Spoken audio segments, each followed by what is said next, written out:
अस्सलाम वालेकुम students, welcome to SCG insights. आज मैं आपके साथ MTH 202 mid term paper preparation पर बात करूंगी।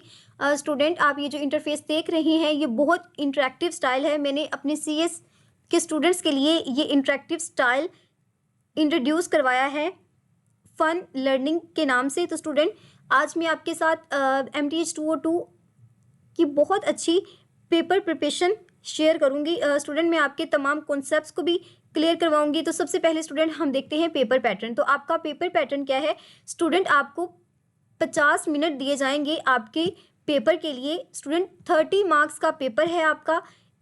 सेक्शन ए में आपके पास ऑब्जेक्टिव होंगे 14। तो स्टूडेंट, आपने 14 के 14 MCQs ही अटैम्प्ट करने हैं।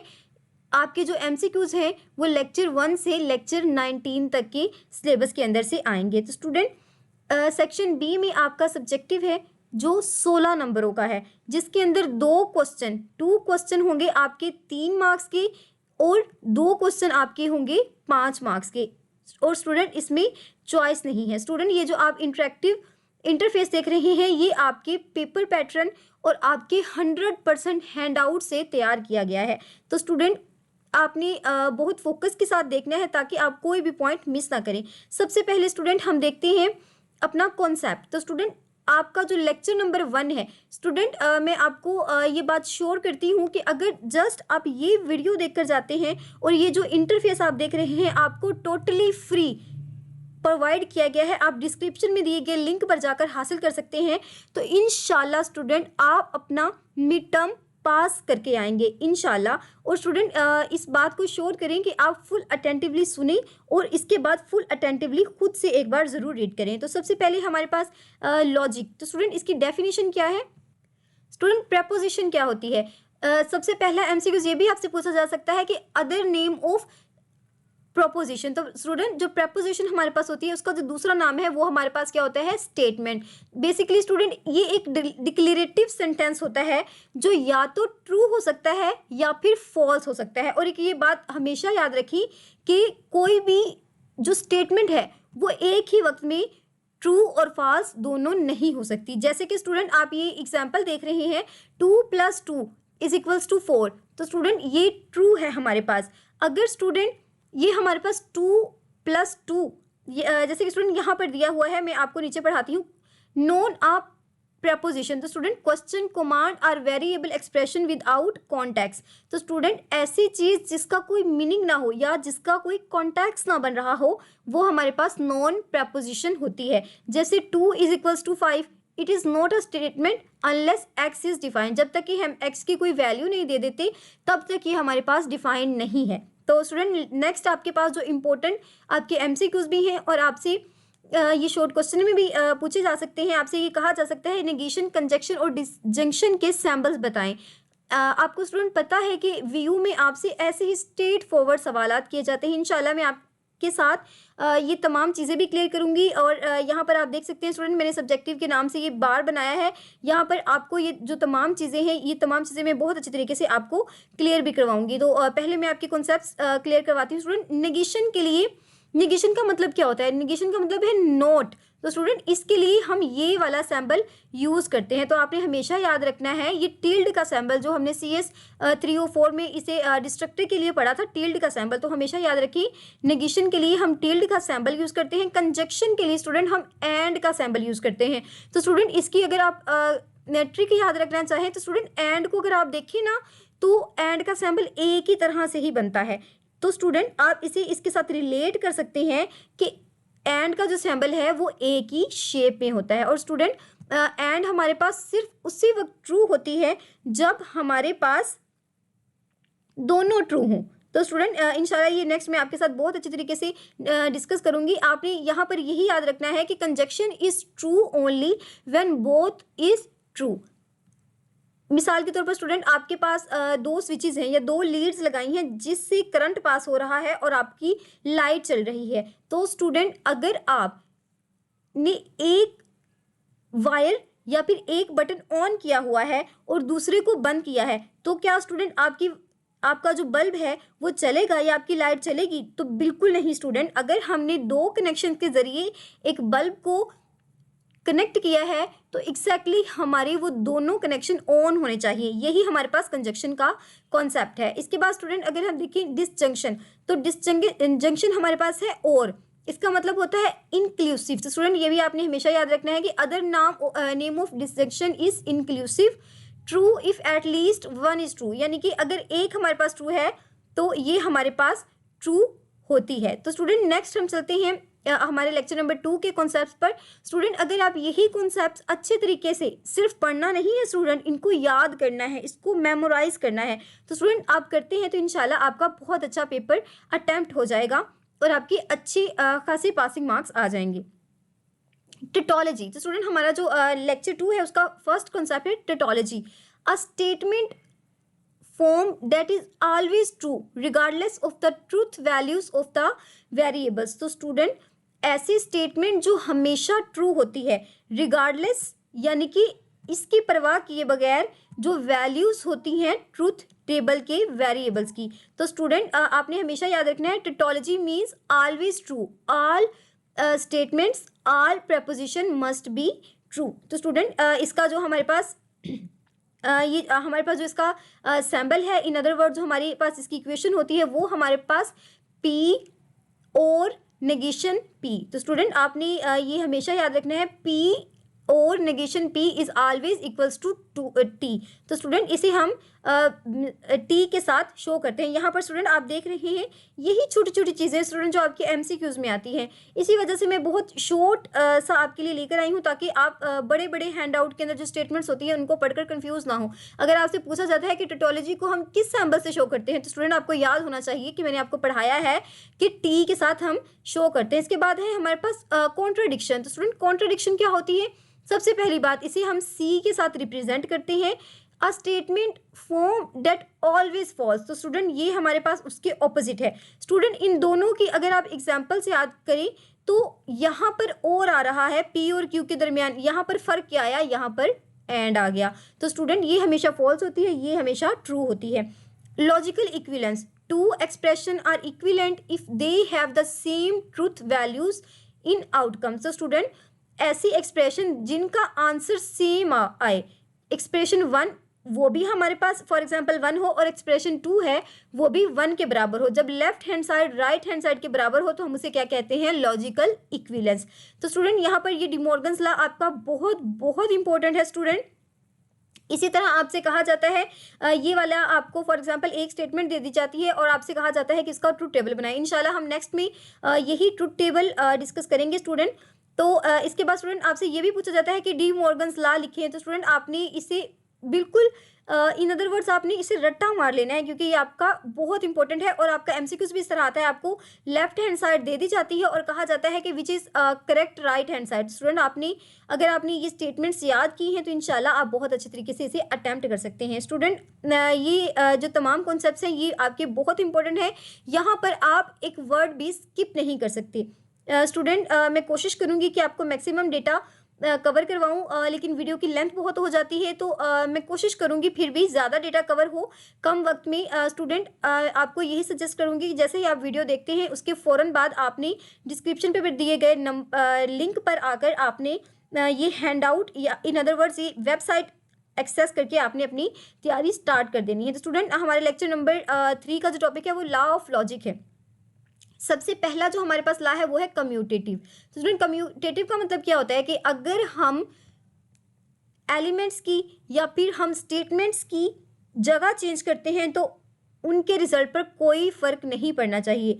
अगर हमने P को फर्स्ट पे लिखा और Q को बाद में फिर भी आंसर सेम हो, अगर हमने Q को पहले लिखा और P को बाद में फिर भी आंसर सेम आना चाहिए। तो स्टूडेंट एसोसिएटिविटी क्या होती है? एसोसिएटिविटी आसान वर्डों में अगर हम ब्रैकेट की जगह चेंज कर दें, जो ब्रैकेट P और Q के दरमियान थी वही हम Q और R के दरमियान लगा दें। और स्टूडेंट मैथ का ये रूल है कि हम ब्रैकेट वाली चीज़ को पहले सॉल्व करते हैं, स्पेशली जो हमारे पास स्मॉल ब्रैकेट होती है। तो स्टूडेंट अगर हम इसको पहले सॉल्व करते हैं देन इसके साथ इसको हल करते हैं फिर भी आंसर सेम आएगा। अगर हम क्यू एंड आर को सॉल्व करते हैं और फिर पी के साथ इसका हम एंड लेते हैं तो फिर भी हमारा आंसर सेम आएगा। डिस्ट्रीब्यूशन में क्या होता है स्टूडेंट, इसमें भी हम क्या करते हैं, हमारी ब्रैकेट्स को डिस्ट्रीब्यूट कर देते हैं। फर्स्ट ऑफ ऑल हमने इसके साथ इसे रिलेट करके ब्रैकेट लगा दी, दरमियान में जो सैम्पल था हमारे पास और का वही यूज़ करेंगे और नेक्स्ट हम स्टूडेंट पी और आर को इनक्लोज कर देंगे। तो स्टूडेंट नेक्स्ट अगर हम देखें double negation,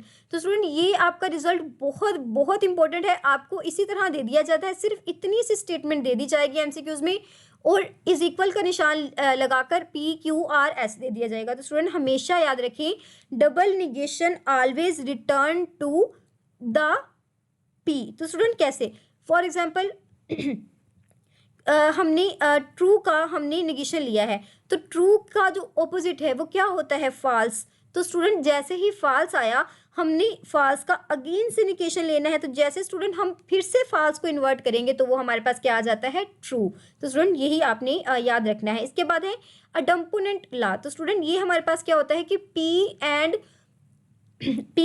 P always equals to P। तो स्टूडेंट ये भी आपने ये दोनों जो रिजल्ट्स हैं आपने याद रखनी है, एमसीक्यूज के लिहाज से बहुत इंपॉर्टेंट है।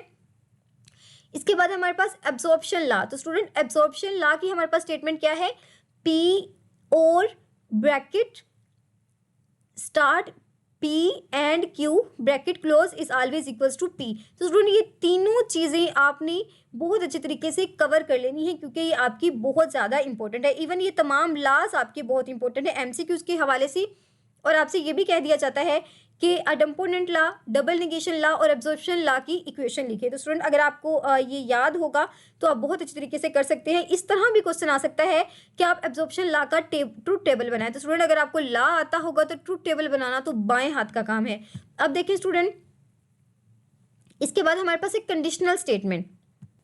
सबसे पहला तो आपका एमसीक्यूज ये है, अगर आपको इस तरह से P इम्प्लाइज Q दे दिया जाए और नेक्स्ट स्टूडेंट आपको डिफरेंट स्टेटमेंट्स दी जाएंगी, तो आपने हमेशा याद रखना है P डायरेक्ट्स या फिर P इम्प्लाइज Q को हम किस तरह पढ़ते हैं, इफ P देन Q। तो स्टूडेंट हमेशा याद रखें P इम्प्लाइज Q को हम किस तरह पढ़ते हैं, P if P then Q।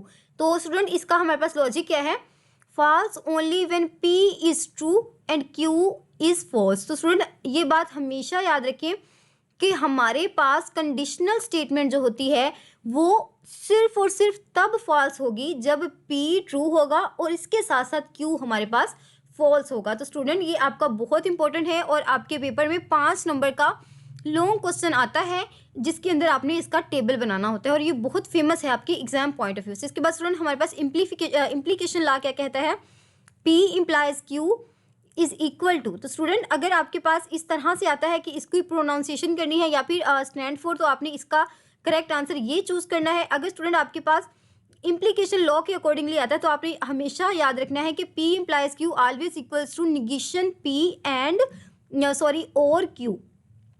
तो स्टूडेंट इसका आपकी जो लेफ्ट हैंड साइड है, right hand side negation P और Q के इक्वल होती है। तो स्टूडेंट मैं बार बार इसीलिए रिपीट कर रही हूँ ताकि आपको अच्छे तरीके से ये क्लियर हो जाए।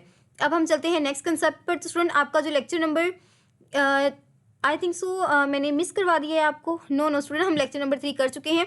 लेक्चर नंबर 4 में बाय कंडीशनल। तो स्टूडेंट बाय कंडीशनल क्या होता है, सबसे पहले बाय कंडीशनल में हमारे एरो हेड दोनों साइड पर होते हैं। कंडीशनल में एक साइड पर थे जबकि बाय कंडीशनल में दोनों साइड्स पर होते हैं। और दूसरी बात स्टूडेंट कि P if and only if. तो स्टूडेंट ये जो आपके पास एरो का सिंबल है इसका मतलब क्या होता है, only if and only if Q, यानी कि true only when P and Q have a same truth values, both true और बोथ फॉल्स। तो स्टूडेंट आप एक बात हमेशा याद रखें कि बाय कंडीशनल सिर्फ उस वक्त ट्रू होता है जब P और Q दोनों की वैल्यू सेम होती है। सेम कैसे, अगर P ट्रू है तो Q भी ट्रू है, इसी कंडीशन में बाय कंडीशनल ट्रू होगा। अगर Q ट्रू फॉल्स है और P भी फॉल्स है, इस कंडीशन में हमारा बाय कंडीशनल ट्रू होगा। तो स्टूडेंट इसकी जो इक्विवेलेंस है आप ये स्टूडेंट इसकी स्टेटमेंट्स को याद कर लीजिएगा क्योंकि इसमें समझाने वाली तो कोई बात नहीं है। अगर आप समझना चाहते हैं तो स्टूडेंट आप लेक्चर्स देख सकते हैं इस सब्जेक्ट के क्योंकि आपके मिड टर्म बहुत करीब हैं। इनफैक्ट जो स्टूडेंट्स के पेपर होगा कल, तो स्टूडेंट आपको मैं यही एडवाइस करूँगी कि लंबी चौड़ी कहानियों में पढ़ने की ज़रूरत नहीं है, आप जस्ट इसे तैयार करें और इंशाल्लाह बहुत अच्छा अटेम्प्ट करके जाएंगे। स्टूडेंट इसके बाद देखिए हमारे पास जो लेक्चर नंबर 5 है वो है argument. N argument is a list of statement follow by a conclusion. तो स्टूडेंट सबसे पहली बात कि हम स्टेटमेंट को प्रीमिसेस भी कहते हैं, तो ये आपने पॉइंट नोट करना है। इसके बाद स्टूडेंट ये हमें फॉलो करती है एक कंक्लूजन को। तो स्टूडेंट एक या एक से ज़्यादा या फिर लिस्ट ऑफ स्टेटमेंट जो फॉलो करती हैं किसी कंक्लूजन को, उसे हम क्या कहते हैं? आर्ग्यूमेंट। ये आपसे आर्ग्यूमेंट की डेफिनेशन भी पूछी जा सकती है और एमसीक्यूज तो आपका बहुत इंपॉर्टेंट है। इसके बाद स्टूडेंट वैलिडिटी क्या होती है? An argument is valid if conclusion is true. पहली बात, आर्ग्यूमेंट वैलिड होगा अगर कंक्लूजन ट्रू है whenever all premises are true. Student all premises are true, ये भी आपका इंपॉर्टेंट पॉइंट है कि आर्ग्यूमेंट सिर्फ और सिर्फ तब वैलिड होगा जब तमाम प्रीमिसेस ट्रू हो। It is invalid if there is a case critical row. तो स्टूडेंट ये इनवैलिड कब होता है? जब कोई हमारे पास ऐसा केस हो जिसके अंदर इनवैलिड या फिर क्रिटिकल रो हो where premises are true but conclusion is false. तो स्टूडेंट ये बात हमेशा याद रखिए कि ऐसा केस उसे हम क्रिटिकल रो कहते हैं जहां पर प्रीमिसेस तो ट्रू हो लेकिन उसका कंक्लूजन फॉल्स हो। तो स्टूडेंट ज़रूरी नहीं है कि पूरा कंक्लूजन फॉल्स हो, अगर एक प्रीमिसेस का भी जो हमारे पास आंसर है वो फॉल्स आ जाता है तो हमारा पूरा का पूरा कंक्लूजन ही फॉल्स हो जाएगा या फिर इसे हम इनवैलिड करार दे देंगे। नेक्स्ट हमारे पास स्टूडेंट ये जो आपके पास गिवन है आपने इसे अच्छी तरीके से याद करना है, जैसे कि P implies Q is equals to P। ये स्टूडेंट हमारे पास क्या है? ये तीनों हमारे पास क्या है? प्रीमिसेस। तो स्टूडेंट हमेशा याद रखिए इनको हम क्या कहते हैं? इनको हम प्रीमिसेस कहते हैं। और स्टूडेंट ये जो लास्ट पर और ये देयरफॉर का जो सिंबल है स्टूडेंट आपने इसे मिस नहीं करना, क्योंकि आपके एमसीक्यूज में ये भी पूछा जा सकता है इस तरह आपको सिंबल दिया जाए या फिर ये भी कि कंक्लूजन के स्टार्ट पर हम कौन सा सिंबल लगाते हैं, तो हम देयरफॉर का सिंबल लगाते हैं। और देयरफॉर का हमारे पास सिंबल बनता कैसे है? एक ऊपर डॉट और दो नीचे डॉट। ये मैं हाईलाइट भी कर देती हूँ ताकि आपको पता चल जाए। स्टूडेंट अब ये ऑलवेज इक्वल्स टू क्यू, तो ये हमारे पास क्या होगा? वैलिड आर्ग्यूमेंट होगा।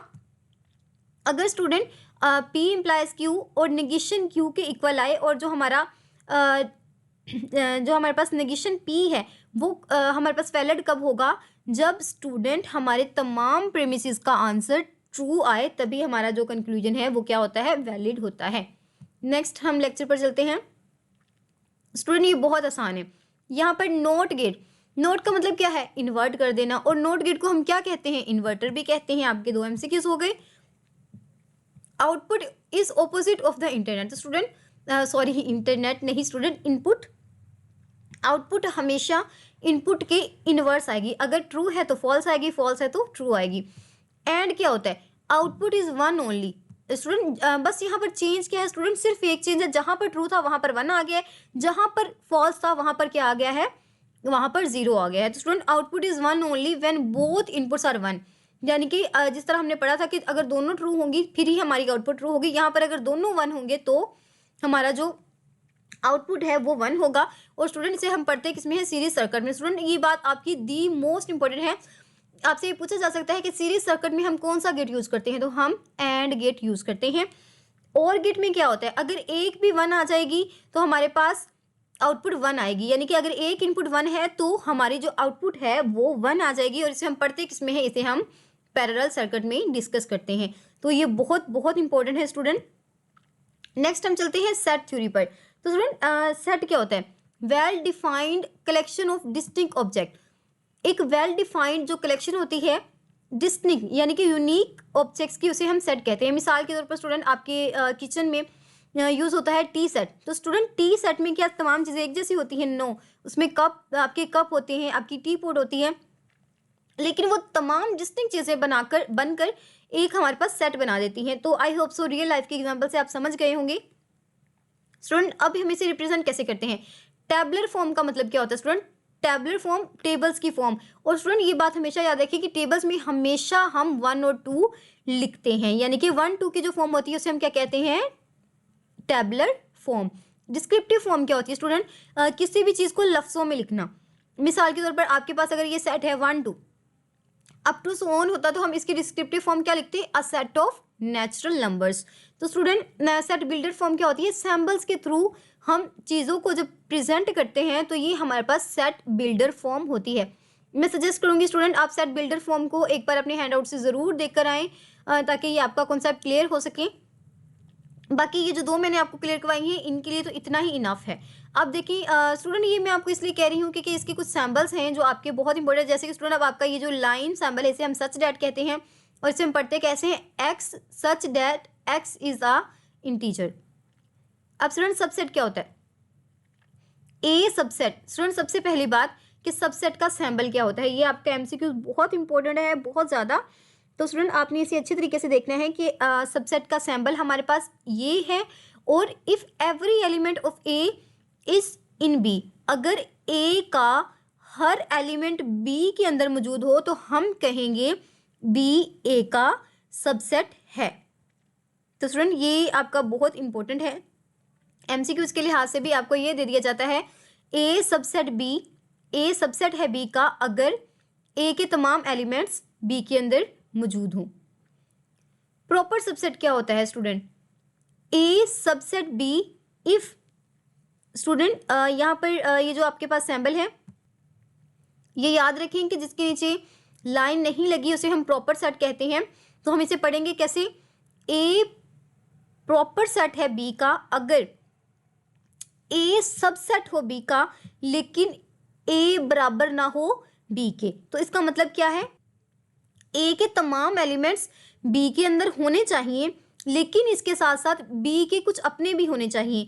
तो स्टूडेंट आपने अगर इनहेरिटेंस वाला कॉन्सेप्ट देखा हो तो आपको सुना है, अगर आपने सॉल्व किया है स्टूडेंट, बहुत कन्फ्यूजन हो रही है मुझे भी, तो आपको बहुत अच्छे तरीके से पता चल गया होगा। हमने क्या पढ़ा था कि अगर हम पेरेंट को चाइल्ड के अंदर रख सकते हैं लेकिन हम इसका इन्वर्स नहीं कर सकते। इसी तरह स्टूडेंट कि हमारे पास ए के एलिमेंट बी में तो हैं लेकिन ये इसके बराबर नहीं है क्योंकि बी के अंदर एक आध अपना भी सेट होगा।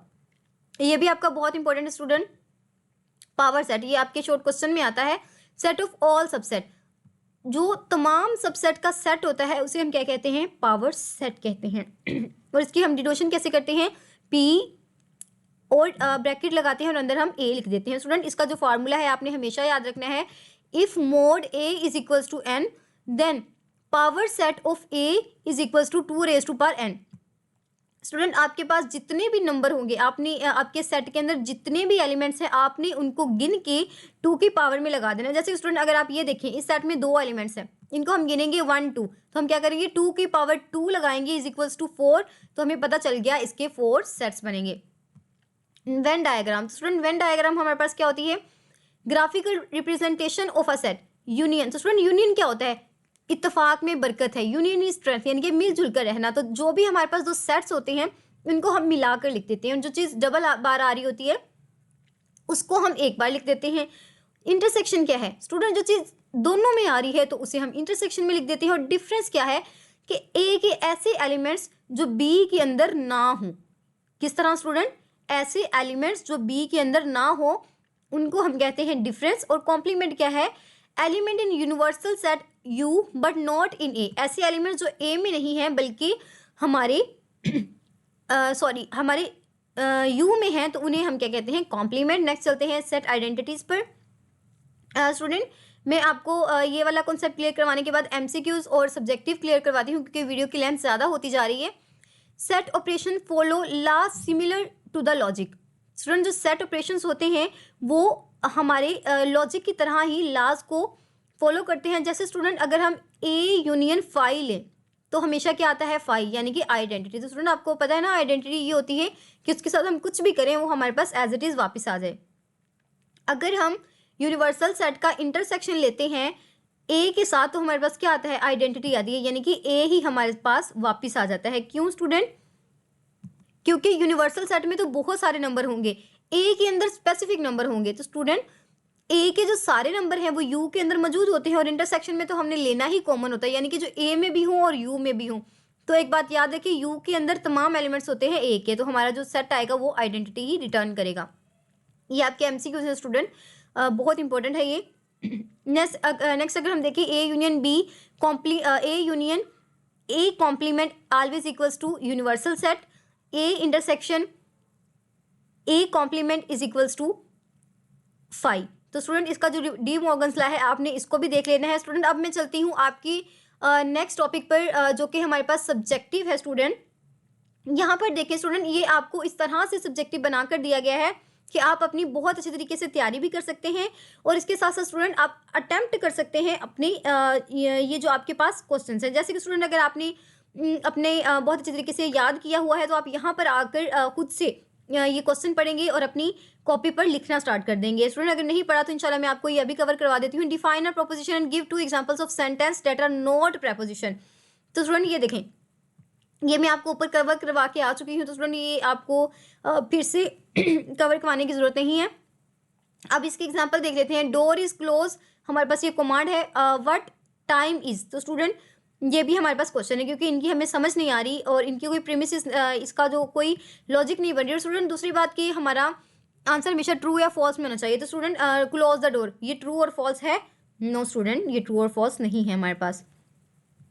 लेट पी, स्टूडेंट इसके बाद अगर हम देखें कि पी हमारे पास कोल्ड है और Q is raining, translate it could but not raining into symbolic form. Student ये आपकी बहुत बहुत इंपॉर्टेंट है स्टूडेंट, आपने इसे अच्छी तरीके से देकर जाना है स्टूडेंट। ये देखें, अगर हमने पी कहा है इट इज़ कोल्ड और क्यू कहा है इट इज़ रेनिंग, अगर हम इसको ट्रांसलेट करें it is cold but not raining, तो स्टूडेंट नोट किसके साथ आया है? क्यू के साथ। तो हम आराम से क्या करेंगे? नेगेशन लगा देंगे क्यू के साथ।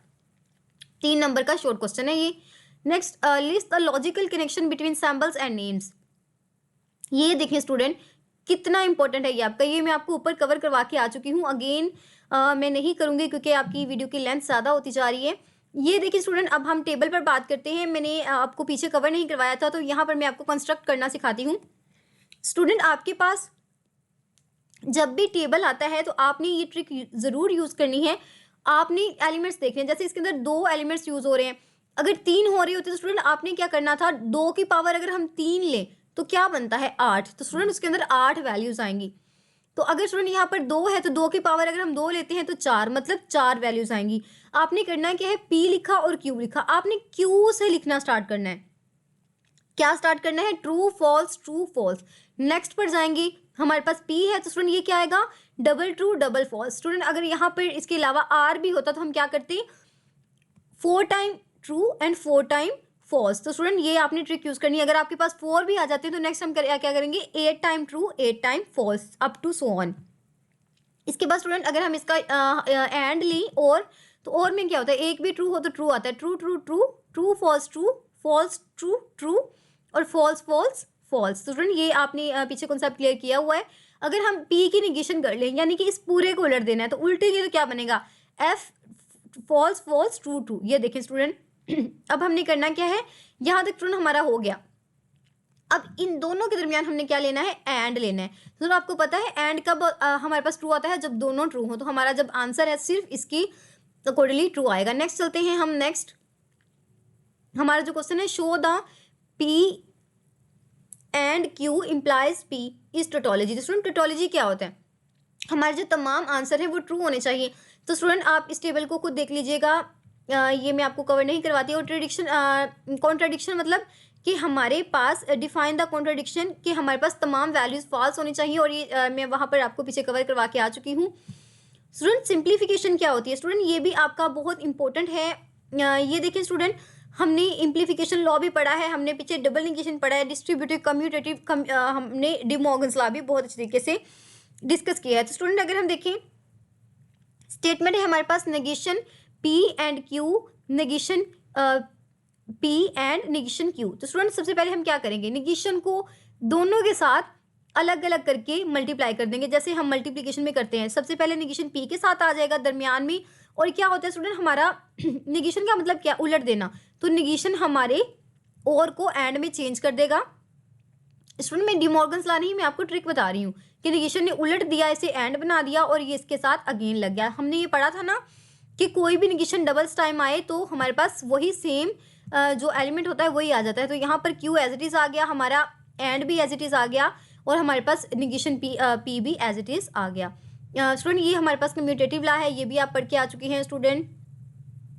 ये तमाम क्वेश्चन आप देख लें स्टूडेंट, आपने इन्हें खुद से अटेम्प्ट करना है क्योंकि बहुत बहुत आसान है स्टूडेंट। आपको कोई ऐसी चीज़ नहीं है जो आपको समझ ना आए, जैसे कि ये पावर सेट वाला आपका लॉन्ग क्वेश्चन आ सकता है। मैंने क्या बताया था, टू की पावर आपने क्या लेनी है, जितने एलिमेंट्स है, तो टू की पावर जब हम 3 लेते हैं तो वो 8 के बराबर आता है। तो स्टूडेंट ये देखें, यहाँ पर भी आपको बहुत डिटेल के साथ समझाया गया है। आई होप सो आप कवर कर लेंगे। अगर कोई भी इशू आए तो स्टूडेंट आप कमेंट बॉक्स आपके लिए ही है, आप पूछ सकते हैं। स्टूडेंट जल्दी से आप मेरे चैनल को सब्सक्राइब करके आएँ जल्दी से, क्योंकि स्टूडेंट आपकी फाइनल टर्म की पेपर प्रिपरेशन भी मैं कुछ इसी तरह से करवाऊंगी। आपके लिए फुल टॉपिक्स लेकर आऊँगी, फुल सिलेबस आपको मैं कवर करवाऊंगी। ये देखिए स्टूडेंट, तमाम चीज़ें आपको डिस्कस की गई हैं। मेरी वीडियो बहुत लेंथी होती जा रही है, इसलिए इस वजह से मैं ये आपके साथ कवर नहीं कर रही। स्टूडेंट यहाँ पर आपके पास वो तमाम एमसीक्यूज हैं जो आपके बहुत ज़्यादा इंपॉर्टेंट हैं। पहला एमसीक्यू से a declarative sentence that is either true और फॉल्स। वो हमारे पास क्या होता है, वो हमारे पास प्रपोजिशन होता है। ऐसा सेंटेंस या तो वो ट्रू होता है और या फिर वो फॉल्स होता है।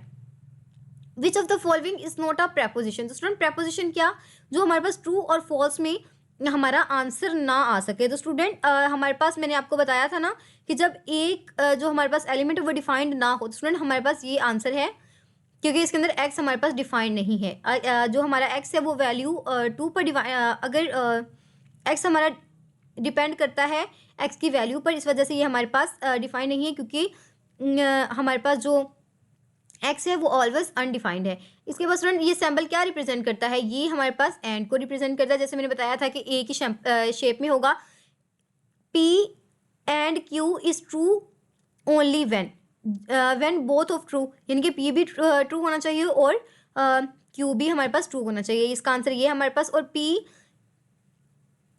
और Q is false only when both are false. Sorry student, मुझसे गलत मार्क हो गया। मैंने आपको बताया, ठीक है, क्या आना है यहाँ पर, both P and Q are false. ये देखिए स्टूडेंट, यहाँ पर उन्होंने आपको बता भी दिया, if P is true then negation Q is. तो स्टूडेंट पी का उल्ट क्या होता है, फॉल्स, तो इसका आंसर हमारे पास फॉल्स आएगा। ये देखिए स्टूडेंट, यही चीज़ें और यही एमसीक्यूज आपके पेपर में आने हैं। आप यकीन करें स्टूडेंट, इसके अलावा आपको कुछ भी नहीं आना। ये जो मैंने एमसीक्यूज आपको करवाए हैं, मैंने आपको 60 to 70 प्लस एमसीक्यूज करवाए हैं जो कि एक्जैक्टली आपके हैंड आउट से हैं। तो स्टूडेंट मेरी वीडियो की लेंथ ऑलमोस्ट 32 मिनट्स हो गई है। कोशिश करती हूँ जल्दी जल्दी से कवर करवाऊँ। A statement form that is always true is called. ऐसी स्टेटमेंट जो हमेशा ट्रू होती है टोटोलॉजी कहलाती है। P and Q negation, P and negation, P is a example of tautology या कॉन्ट्रडिक्शन स्टूडेंट, क्योंकि हमने एंड को कॉन्ट्रडिक्शन में पढ़ा है। Which symbol denote logical equivalence. तो स्टूडेंट लॉजिकल इक्विवेलेंस हमारे पास सॉरी स्टूडेंट 3 बार्स, ये आप हमेशा याद रखें। लॉजिकल इक्विवेलेंस हम 3 बार्स के साथ डिनोट करते हैं। तो मुझे भी ये नहीं पता था, लेकिन अब पता चल गया है। The double negation always state that negation bracket negation P. तो स्टूडेंट इसका हमेशा आंसर हमारे पास पी आता है। The commutative law of and Q is P and, ये एक बी क्यों आ रहा है, P and Q always equals to Q and P.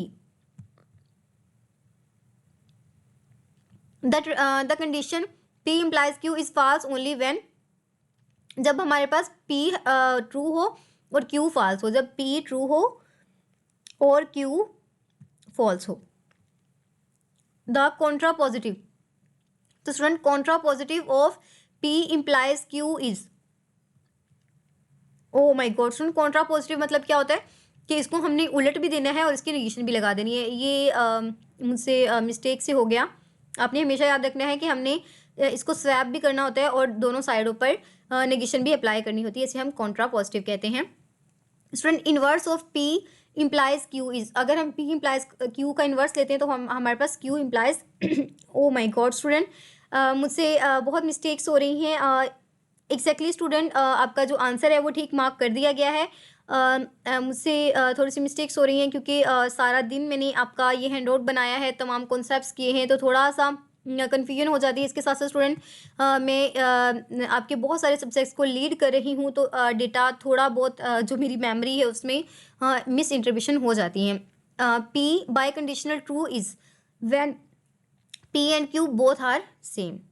True नहीं स्टूडेंट, सेम, ये बात हमेशा याद रखें, P और Q की वैल्यू सेम आनी चाहिए, या तो ट्रू हो या फिर false. An argument is valid whenever all premises are true, the conclusion is. अगर कोई आर्ग्यूमेंट हमारे पास वैलिड है जब तमाम जो हमारे कंक्लूजन प्रीमिसेस हैं यानी कि स्टेटमेंट ट्रू हो, तो हमारा जो कंक्लूजन है उसे भी ट्रू होना चाहिए।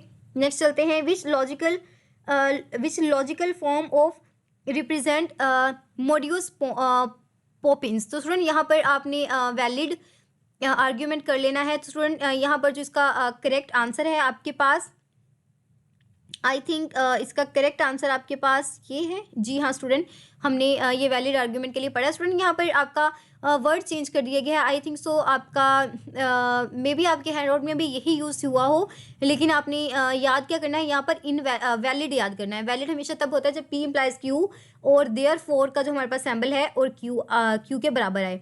A not gate is always inverter. The output of AND gate with input 0 and 1. The output of AND gate is 0 and 1 always equals to 0. A well-defined is called set. Every element A is on B, then A is a subset of B. The number of element in a power set 3 is equals to 8. 2 raised to power जब हम 3 करते हैं तो वो 8 के बराबर आता है। A union B contain both A or B both. A union B, A और यूनियन बी में तो हमारे पास दोनों ही आते हैं, तो जी हाँ स्टूडेंट, ये हमारा आंसर बिल्कुल ठीक है। The intersection of disjoint set. तो स्टूडेंट हमारे पास ऑलवेज एम्प्टी सेट होता है, ये आपका बहुत इंपॉर्टेंट एमसीक्यूज है कि इंटरसेक्शन डिसजॉइंट की हमेशा एम्प्टी होती है। अगर हम ए में से बी को माइनस कर देते हैं तो हमारे पास आंसर क्या आएगा, हमारे पास ए आएगा, 1 आएगा, sorry. The complement of universal set, जो हमारे पास यूनिवर्सल सेट का complement I think so empty set. जी हाँ स्टूडेंट, ये आपने याद रखना है। अगर हम इसका डी मोर्गन्स लॉ लेते हैं तो स्टूडेंट क्या होता है इसमें, हमारे जो सैम्पल्स होते हैं वो इन्वर्ट हो जाते हैं और ए इंटरसेक्शन बी आ जाएगा आपके पास, ये इसका करेक्ट आंसर है। For infinite set n+1 minus n A intersection B. Student time बहुत हो रहा है, इस वजह से मैं पढ़ नहीं रही और ऐसे ही मार्क कर रही हूँ। स्टूडेंट बताने का मकसद ये है कि आप खुद से भी इतनी अच्छी तरीके से पेपर प्रिपरेशन कर सकते हैं, आप खुद से मार्क कर सकते हैं। मैं आपको यही एडवाइस करूँगी कि आप ये करने के बाद आप मेरी वो वीडियोज़ ज़रूर देखें MTH 202 की मिड टर्म पेपर प्रिपरेशन के नाम से। स्टूडेंट वो आपके लाइव क्विज़ मैंने करवाए हैं। इंशाल्लाह इस वीडियो के फौरी बाद मैं आपको और भी क्विज़ क्वेश्चन देने जा रही हूँ जो कि आपके दिसंबर 2025 के हैं। स्टूडेंट इसी मंथ के, बल्कि लास्ट वीक के मैंने मैक्सिमम स्टूडेंट्स के क्विज सॉल्व किए थे, तो मैंने सोचा मैं इनको रिकॉर्ड कर लूँ ताकि आपकी पेपर प्रिपरेशन में आपके लिए हेल्पफुल सी वीडियो बना सकूँ। तो स्टूडेंट आपने चैनल को सब्सक्राइब जरूर करना है ताकि जैसे ही मैं वीडियो अपलोड करूँ आप तक पहुँच सके। स्टूडेंट ये जो मैं इंटरेक्टिव आपको स्टाइल पढ़ा रही हूँ अगले 10 साल तक भी आपके लिए ये वैलिड है, क्योंकि स्टूडेंट बहुत डीपली आपको ये समझाया गया है। स्टूडेंट आपने खुद से एनालाइज कर लेना है कि क्या गलत है क्या सही है। यहाँ पर आई थिंक सो इसका आंसर ये है। बस मैं पढ़े बगैर टिक कर रही हूँ क्योंकि बहुत ज़्यादा टाइम हो रहा है स्टूडेंट। तो student the set of all first elements I think so range domain. तो next the set of all second elements are range. Relation R is reflexive if A for all A in B belongs A and B belongs to R. तो student हम यहाँ पर अपनी video ख़त्म करते हैं क्योंकि आपकी वीडियो बहुत ज़्यादा लेंथी हो गई है। स्टूडेंट ये जो आपके सामने इंटरफेस है आपको ये बिल्कुल फ्री दे दिया गया है, टोटली फ्री। स्टूडेंट ये बहुत कॉस्टली API से बनाया गया है लेकिन आपको मेरी तरफ से गिफ्ट दिया गया है, अब आपका भी मुझे गिफ्ट देना बनता है। तो स्टूडेंट आपने क्या करना है, यहाँ इस बटन पर क्लिक करना है। जैसे ही स्टूडेंट आप क्लिक करते हैं आप आपके सामने मेरा YouTube चैनल ओपन हो जाएगा। तो स्टूडेंट आपने करना क्या है, आपने मेरे चैनल को सब्सक्राइब करना है। तो स्टूडेंट आपने सब्सक्राइब करने के बाद आपने बेल आइकन को ज़रूर प्रेस करना है ताकि आने वाली हर वीडियो का नोटिफिकेशन आप तक पहुंच सके। इसके अलावा स्टूडेंट मैंने MTH 202 की एक प्लेलिस्ट बना दी है जहां पर आपको तमाम वीडियोस और तमाम जो लेक्चर्स हैं वो बहुत अच्छे तरीके से प्रोवाइड किए गए हैं। तो स्टूडेंट आपने ये वीडियोस ज़रूर देखनी है। इसके अलावा स्टूडेंट अगर आपको किसी भी तरह की पेड सर्विसेज चाहिए तो स्टूडेंट आप मेरे इस नंबर पर क्लिक करके एग्जैक्टली आप मेरे नंबर पर आकर पेड सर्विसेज ले सकते हैं। अगर आपको मैथ्स की पेड सर्विसेज चाहिए या इसके अलावा किसी भी सब्जेक्ट की अगर आपको पेड सर्विसेज चाहिए तो बहुत अच्छी आपको सर्विसेज दी जाती हैं। इसके बाद स्टूडेंट मैं आपको यही सजेस्ट करूँगी कि आप मेरा व्हाट्सएप चैनल ज़रूर ज्वाइन करें, क्योंकि इस चैनल पर मैं आपके लिए फ्री एमटीएच की असाइनमेंट्स और आपके डिफरेंट सब्जेक्ट की फ्री असाइनमेंट फ़ाइल, डॉक्स की फ़ाइल आपको प्रोवाइड करती हूँ टोटली फ्री, जो कि बहुत कॉस्टली आपकी असाइनमेंट्स होती हैं, बहुत मेहनत के साथ बनती हैं। इसके साथ-साथ स्टूडेंट आपको इसी तरह के प्रो गिफ्ट्स दिए जाते हैं। आपकी फाइनल टर्म की पेपर प्रिपरेशन भी यहीं से करवाई जाएगी। तो स्टूडेंट मुझे दुआओं में ज़रूर याद रखिएगा। स्टूडेंट अगर आपको वीडियो पसंद आई हो तो आपने मेरे चैनल को सब्सक्राइब ज़रूर करना है, शेयर ज़रूर करना है, और आपने स्टूडेंट एक बहुत प्यारा सा आपने कमेंट करना है, ताकि मुझे आपसे मोटिवेशन मिले और मैं आपके लिए इसी तरह का हेल्पफुल कंटेंट बनाती रहूँ। तो स्टूडेंट आपने कमेंट बॉक्स में ये भी लिखना है कि मैं नेक्स्ट वीडियो किस टॉपिक पर बनाऊँ। अपना बहुत ख्याल रखिएगा। Best of luck. फ़ी अमानिल्लाह।